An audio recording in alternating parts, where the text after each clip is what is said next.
مالباتا شهید ریبر صادق دگل بیر هاتنت کوره خواه شهید بوی خواه آمادت کن داکو لورزی نوی چونا حجدا جه دولا شهید ریبری سردانا مالا خود بکن لسعودیه اف آماده کاریه ددمک دانه پشتی بورینا زیده تر جه سالکو هفت حیوان لسر شهید بوناوی جنكاوي خو تخصيص قلت والله هاكو بدل هبا بتن من منعنا كان اسحس كما بما قلت والله متى منعنا كاين وجا من قلت هاكو مقعد دابا ديكاوي هاد بايا من قال حست كده هرچنده شهید ریبر خودی سه زاروکایا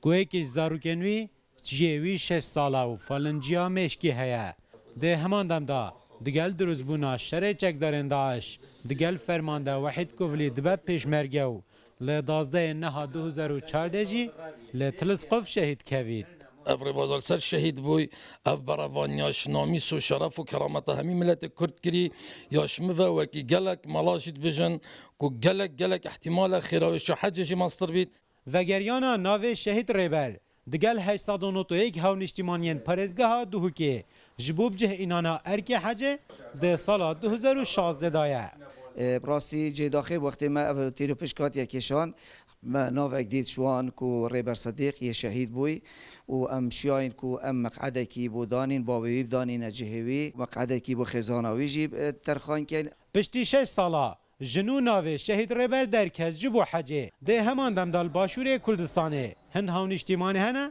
کو زیده تر 10 سالایت جاورد کن دا کو ارکی حجه اداب کن شهید ریبر لگور باورا اسلامی همی ارکیت خوب بجهد کرن دا کو بگهیتا بهشته حتا ناف نوس کرنا خوشه جبو حجه لیدما شهید بایو او ارمانجای پیک نهاتی لگور کساتین اولی کو اوی ریا دورا بهشته لپیخوان زوب کریه کاران علی روداو دشتا نینوا